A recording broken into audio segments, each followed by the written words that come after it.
শুক্রবার আসরের পর মাগরিবের 20 মিনিট পূর্বে এইভাবে দোয়া করে যা চাইবেন তাই পাবেন। বিভিন্ন জনের বিভিন্ন চাওয়া, যেমন পবিত্র মক্কা মদিনায় যাওয়া, বাইতুল্লাহ তাওয়াফ করা, রওজা জিয়ারত করা। কারো এটাও চাওয়া হতে পারে ছেলে মেয়েকে হাফেজ ও আলেম বানানো বা বড় চাকুরিজীবীর উদ্দেশ্য রাখা, এরকম কিছু। এটাও হতে পারে ছেলে মেয়ে আপনার কথা শোনে না, তারা যেন আপনার বাধ্য হয়ে যায়, এরকম কিছু চাওয়া থাকতে পারে।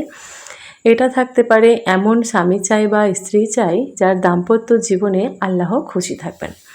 এটাও থাকতে পারে পবিত্র রমজানে ইমানের সাথে নবীজি সাল্লাল্লাহু আলাইহি ওয়াসাল্লামকে দেখে যেন মৃত্যু হয়। দর্শক, ভিডিও দেখার সঙ্গে সঙ্গে একটি লাইক দিন, চ্যানেলটি সাবস্ক্রাইব করে দিন এবং বেল আইকনটি দাবিয়ে দিন। দোয়া করার নিয়মগুলি হলো: পাক সাফ হয়ে নির্জনে ক্যাবলামুখী হয়ে চক্ষু বন্ধ করে বসবেন। দ্বিতীয় নম্বর হলো মন দিয়ে পিছনের গুনাহের কথা স্মরণ করুন আর আল্লাহর কাছে লজ্জিত হন আর করবেন না। তৃতীয় নম্বর হলো আর মুখে পাঠ করুন আস্তাগফিরুল্লাহ রাব্বি মিন কুল্লি জামবিউ ওয়া আতুবু ইলাইহি লা হাওলা ওয়ালা কুওয়াতা ইল্লা বিল্লাহিল আলিয়্যিল আযীম। এরপর সূরা ফাতিহা আলহামদু একবার আর সূরা ইখলাস কুল হুয়াল্লাহু 3 বার পাঠ করা। 5 নম্বর হলো দরুদে ইব্রাহিম 3 বার পাঠ করা, না পারলে অন্য যে কোনো দরুদ শরীফ 10 বার পড়া। দর্শক, হযরত আনাস রাদিয়াল্লাহু তাআলা বলেন যে রাসূলুল্লাহ সাল্লাল্লাহু আলাইহি ওয়াসাল্লাম ইরশাদ করেছেন, তোমরা জুমার দিন আমার প্রতি বেশি বেশি দরুদ পাঠ করো, কেননা এইমাত্র জিবরাইল আমার কাছে আল্লাহর পক্ষ থেকে বর্ণনা করেছেন যে আল্লাহ পাক ইরশাদ করেছেন, পৃথিবীর যে কোনো মুসলমান তোমার প্রতি একবার দরুদ পাঠ করবে, আমি তাকে 10টি রহমত দান করব, আর ফেরেশতারা তার জন্য 10 বার রহমতের দোয়া করবে।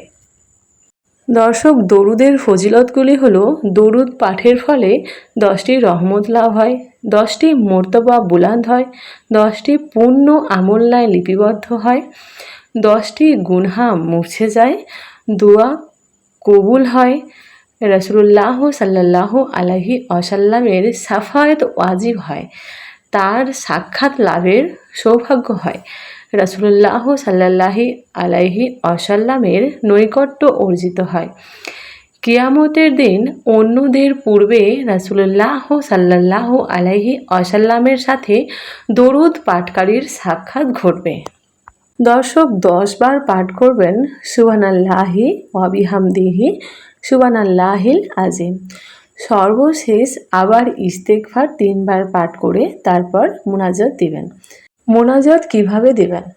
আলহামদুলিল্লাহি রাব্বিল আলামিন আসসালাতু আসসালামু আলা সাইয়্যিদিল মুরসালিন ও আলা আলিহি ও আসহাবিহি আজমাইন, কিন্তু আল্লাহুম্মা আমিন বলবেন না।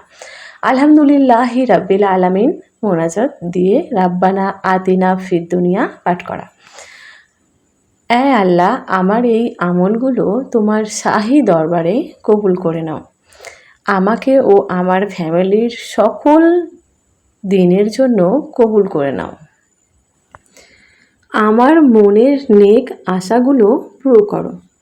সব ধরনের বিপদ আপদ থেকে মুক্ত রাখো।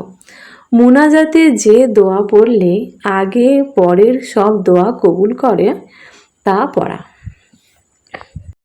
হালাল রিজিক ও রুজির সুব্যবস্থা করে দাও। মক্কা মদিনা জিয়ারত নসিব করে দাও এবং আমার কবরটা মসজিদ ও মাদ্রাসার পাশে কবুল করো। আমিন।